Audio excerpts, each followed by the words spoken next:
Alors bonjour et bienvenue dans cette nouvelle vidéo. Aujourd'hui on a Aline avec nous. Aline, est-ce que tu peux te présenter? Oui, alors moi j'habite dans le Morvan, je fais de la musique, je suis musicienne et puis j'ai un petit garçon qui va avoir 5 ans en décembre, qui s'appelle Ismaël. Voilà. Ok. Alors pourquoi tu nous avais contacté? Je vous avais contacté parce que voilà, Ismaël avait depuis toujours un phimosis, c'est-à-dire que c'est une chose qu'il y a beaucoup de petits garçons qui développent. Comment dire, c'est la peau au bout du pénis qui reste fermée, coincée, voilà, et qui du coup ça fait qu'il peut pas décaloter. Voilà. D'accord. Est-ce que tu avais vu des médecins avant? Oui, en fait, et du coup, en plus, on est suivi par un médecin qui est particulièrement peu axé sur voilà, tout de suite qui n'a pas forcément envie d'aller tout de suite à l'opération. Donc du coup, on avait quand même assez confiance en lui. C'est aussi pour ça qu'on l'avait choisi. Et du coup, ce médecin-là nous avait dit depuis le début, nous avait dit non mais voilà, on le laisse grandir et au bout d'un moment, voilà, on verra. Souvent les phimosis, voilà, ça finit par se défaire tout seul. Et là, même le médecin a dit voilà, bon, ça se défait pas du tout, il va falloir qu'on pense à l'opération. D'accord. Et du coup, on avait commencé un peu à préparer Ismaël à l'idée de cette opération. Et puis voilà, moi, ça me convenait pas, cette idée de passer tout de suite sur le billard pour ça. Et donc, du coup, voilà, c'est souvent la réponse que j'ai par rapport à la médecine générale, c'est on va à la médecine, voilà, parce qu'ils sont très bons dans tout ce qui est mécanique du corps. Ouais. Mais à un moment donné, quand la réponse qu'ils ont ne convient pas, avant d'aller à l'opération, on essaie de trouver des médecines alternatives pour essayer d'autres choses avant l'opération. L'opération en toute dernière étape, mais pas dès la première, à chaque fois qu'un médecin va nous dire « Ah, vous opérez ». Enfin, non, on essaie déjà de trouver d'autres méthodes. Voilà. Ok, et est-ce que tu sais du coup ce que tu avais fait? Ouais, du coup en fait on avait contacté Tim parce que voilà, je suis pas toute seule dans l'histoire, hein, évidemment il fallait que le papa d'Ismaël soit d'accord avec ça. Et du coup voilà, il était d'accord pour tenter l'expérience. Et voilà, on avait appelé Tim pour que lui essaie de travailler un peu sur tous les blocages énergétiques qu'il pouvait y avoir autour de ce phimosis. Parce qu'on se doute bien que voilà, l'enfant à 4 ans, il n'a pas forcément tout le temps que son expérience propre, et que du coup des fois c'est aussi ce que nous on lui a amené. Donc voilà, du coup c'est peut-être un peu, j'en sais rien, les tensions autour de nous, autour de lui, enfin voilà, tout ça. Et donc du coup voilà, l'idée c'était d'essayer de débloquer quelque chose au-delà aussi du physique. Et voilà, et après Tim nous avait dit voilà, il y avait plusieurs choses à faire, notamment voilà, arrêter un peu le gluten, arrêter un peu la caséine, tout ça. On avait déjà une expérience comme ça, donc on a réitéré un peu moins straight que la première fois. On avait vraiment arrêté 6 mois, non, vraiment 6 mois, voilà. Là on était un peu plus straight. Par contre voilà, il y avait énormément après le point de vue physique. Voilà, il nous avait dit de boire du jus de carotte. Donc du coup ça a été bénéfique pour toute la famille, parce que vu que Ismaël n'aimait pas le jus de carotte, du coup on a tous bu du jus de carotte pendant environ 1 mois et demi. Donc on avait tous la peau absolument parfaite. C'était charmant. Voilà, donc voilà, du coup voilà, on lui a fait énormément boire de jus de carotte. Et on lui a aussi expliqué ce qui se passait. Il était en conscience que Tim avait travaillé sur son phimosis.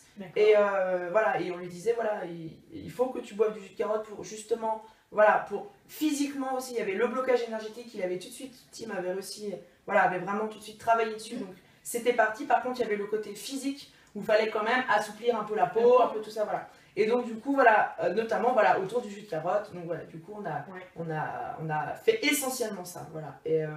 Et du coup c'est vrai que en un mois c'était voilà, il arrivait à décaloter. Maintenant voilà, du coup on a une attention particulière à ça, voilà, mais au moins voilà, le gros du travail est fait, et ça fait que voilà, il va certainement réussir à passer voilà, outre l'opération. Et puis voilà, il y a encore un peu des trucs à défoncer, mais au moins voilà, ça fait qu'il n'y a pas d'urgence d'opération. Oui. Est-ce que toi, en tant que maman, tu as ressenti que ton fils traversait une période avec beaucoup d'émotions pendant justement le jus de carotte, enfin tout le processus avec le jus de carotte? Ou même Pas avant? spécialement, enfin l'émotion était le fait d'arriver à lui faire boire, c'était assez complexe, mais non, en fait ça allait, enfin voilà, mais après je sais pas, peut-être de l'avoir mis en conscience aussi, enfin voilà, en fait on lui a pas dit bois du jus de carotte sans rien quoi, enfin on lui a expliqué qu'il y avait eu un travail sur lui, qu'il y avait eu un travail justement sur le phimosis, sur voilà que du coup il pouvait décaloter, enfin voilà tout ça, il y avait un vrai travail aussi de la parole. On lui en a parlé, il était d'accord, il comprenait ce qu'il fallait faire, voilà tout ça. Donc, voilà. Tu as senti qu'il avait peur ou pas? Ou non, pas du tout. La peur, c'était moi en fait. C'était moi qui avais la peur de l'opération. Je n'avais pas envie qu'il soit opéré parce que j'ai eu plusieurs retours de mamans dont les enfants se sont fait opérer et ça déclenchait des trucs particuliers après, voilà. Et c'était pas du tout une relation que je voulais avec mon fils. Parce que quand tu emmènes un enfant à l'opération, il y a le côté. Ça arrive, pas toujours, voilà. Mais ça arrive que l'enfant t'en veuille de l'avoir laissé avec des inconnus qui lui ont fait mal. Et du coup, moi, c'était un truc, c'était juste rédhibitoire. C'était pas possible. Donc voilà, enfin. Pas sans avoir tenté plein d'autres choses avant. Donc voilà. Mais lui, il avait pas peur. En fait, il a pas plus qu'autre chose. C'est juste, c'est inconnu. Il sait pas ce que c'est. Oui. Il savait pas ce que c'est. Il savait pas qu'il allait avoir. On lui a pas dit que. Oui, tu vas voir, c'est un truc qui va te découper un bout du zizi. Tu risques d'avoir mal, mais t'inquiète pas, ça va se soigner. Bon, évidemment, on lui a pas dit ça, quoi. Ouais. On lui a juste dit que. Un travail en préparation. Bien sûr. Voilà. Et qu'est-ce que tu pourrais conseiller aux mamans qui rencontrent ça avec leurs enfants ou même aux enfants qui rencontrent ça et qui n'osent pas en parler? Eh ben, de surtout ne pas se tenir à un seul diagnostic, toujours, voilà. De se dire, ok, d'accord, il y a un médecin qui m'a dit ça, bah déjà peut-être aller prendre contact avec un autre médecin pour voir si déjà il dit la même chose.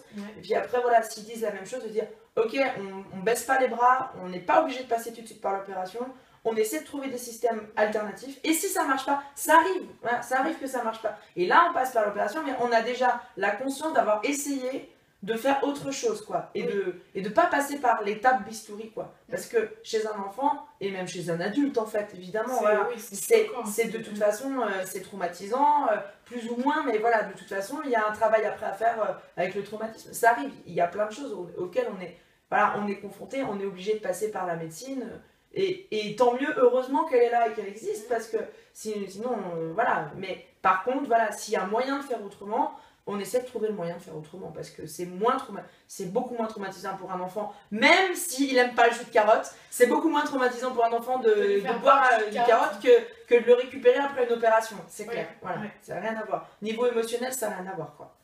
Ok. Et voilà, c'est vrai qu'on peut parler aussi du coût d'une opération. Nous, on habite dans le Morvan, c'est-à-dire que l'endroit où on va faire les opérations, techniquement, c'est quand même plutôt Dijon. Et donc Dijon, c'est 1h30 de route. Donc, voilà, du coup, ce que je disais, c'est ma voisine dont le petit garçon a fait...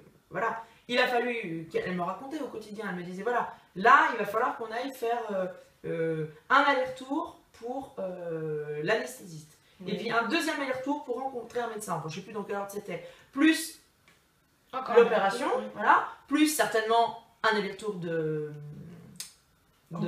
contrôle, voilà. Du coup, ça fait déjà 4 allers-retours à Dijon, plus le prix en lui-même de l'opération, le fait que le petit garçon va rester une nuit à l'hôpital. Du coup, ça veut dire, nous, où est-ce qu'on dort? Donc pareil, voilà, une nuit d'hôtel, allez, disons, voilà. Du coup, voilà, avec ça, ou alors dire, bah voilà, on prend une séance chez quelqu'un qui va travailler dessus, puis après, c'est à nous aussi de faire des choses pour que avoir une attention particulière. Voilà, en fait, le coût n'a rien à voir, en fait. Le coût, le coût humain, comme on disait, le coût émotionnel, tout ça, voilà. Le coût financier, le coût énergétique sur la écologique sur les 4 allers-retours à Dijon, voilà, du coup. Pour du jus de carotte. Pour du jus de carotte, voilà, oui, c'est sûr, voilà, faut acheter du jus de carotte, c'est moche. Ou faire son jus de carotte. C'est ça. C'est pas la première expérience comme ça auquel j'ai affaire parce que voilà, on a toujours été suivi par un magnétiseur depuis qu'on était gamin. Et mon grand-père a eu a été opéré de la cataracte sur un œil. Et quand il est... voilà, donc du coup, même principe, un rendez-vous, 2 rendez-vous, 3 rendez-vous, une opération, donc le geste chirurgical qui... Voilà, le contrôle, enfin voilà, tout ça, voilà.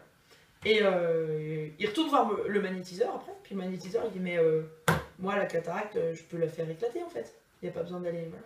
Donc quand il a eu le deuxième œil, bah, cette fois il s'en est rappelé, du coup il n'est pas allé... Enfin voilà, évidemment il a fait quand même des processus pour être bien sûr que c'était la cataracte, tout ça voilà.